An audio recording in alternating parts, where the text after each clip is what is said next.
and I've had the pleasure of teaching JP in a speech class, a college speech class, and an English class. And in all three of those classes, he excelled. He works well alone, he works really well in groups, he catches on to things quickly, and one of the things that really sticks out about JP is his ability to use his sense of humor in a positive way to help him academically, socially, in all aspects of his life. I'm Chris Holder, and I've had JP in tennis for 4 years, and I've had him in class for 2 years, his junior and senior year.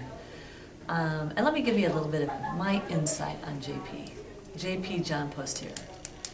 On the tennis court, he was one of those when he came out his freshman year, and he was a pleaser. Like if you told him you wanted to do a drill, he would do it, but as soon as you turned your back, he was also kind of a playful guy, ornery guy, to the point where you'd have to go back and say, JP, do what I asked you. Or JP, be here on time, and he'd come up 15 minutes late. So there was a side that he wanted to do well and he wanted to please, but he was always kind of clumsy and got in his own way. It's been really interesting to watch him develop, though, because he was one of those as a senior. I wasn't sure that he was going to make varsity. But I could tell the first day that he walked on the court his senior year, he still wanted to please, but I think it was more about pleasing himself and more about achieving a goal and reaching a goal for himself than it was what was expected of him. And I really had to admire that, and I was very appreciative about the fact that he kind of came in all grown up. And he made those decisions for himself. It wasn't like I had talked to him. It wasn't like Coach Malik had. And this year when I watch him come in, even though he has so much more on his plate this year, by that I don't necessarily mean my class. I mean just his life. I know that he is doing some work with some younger kids in the youth group. I know he's got play. I know he's got all kinds of things banned. But just to see the fact that he's kind of grown into his skin and he's grown into the person he is and he likes the person that he is, I think that's the thing that's impressed me most. My name is Lois, and I've known Jonathan for 3 years. And what I have seen in his life is that he is a creative thinker. He's a person who has a lot of creativity. He thinks outside the box. And that box can be small or that box can be large. But he does think outside of it. He also is considerate of other people. He thinks of other people's needs. He is very quick on his feet with that too. If he sees somebody in need, he will always come to their aid. One other thing I have noticed in his life is his faith. He's very spiritually minded, and he has a good desire to live that out every day.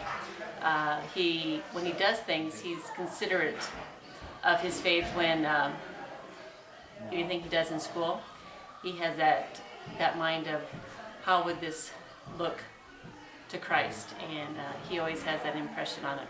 Another thing is I think he's a fun person. He's never afraid to have that enthusiasm and fun to be around. I just think he's a great overall guy, and I think you should get to know him.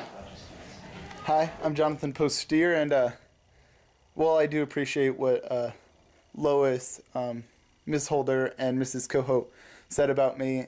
There's one thing that I do kind of want to say. One thing that I don't think that I can capture very well through what others say about me, which is how I live my life, what I do, and why I do it. I live my life based on the basic principle that other people need to be happy, and I need to do what I can to make those people happy. And by doing that, I do it through what God has given me and what He's shown me through this. One verse I'd like to share with you is Matthew 5:16, and it says, "In the same way, let your light shine before other people so that they can see your good deeds and give honor to your Father in heaven." This is one verse that I've lived by, based my life upon, because, I want to show God's grace and God's love through me by doing, no matter what I say, what I do, no matter where I'm at, if I'm at church, if I'm at school, if I'm at some other activity.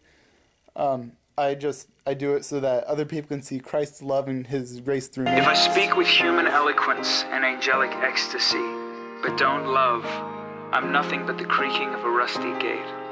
If I speak God's word with power, revealing all of His mysteries and making everything as plain as day, and if I have faith to say to a mountain, jump, and it jumps, but I don't love, I'm nothing. If I give all I own to the poor, or even go to the stake to be burned as a martyr, but I don't love, I've gotten nowhere. So, no matter what I say, no matter what I believe, no matter what I do, I'm bankrupt without love.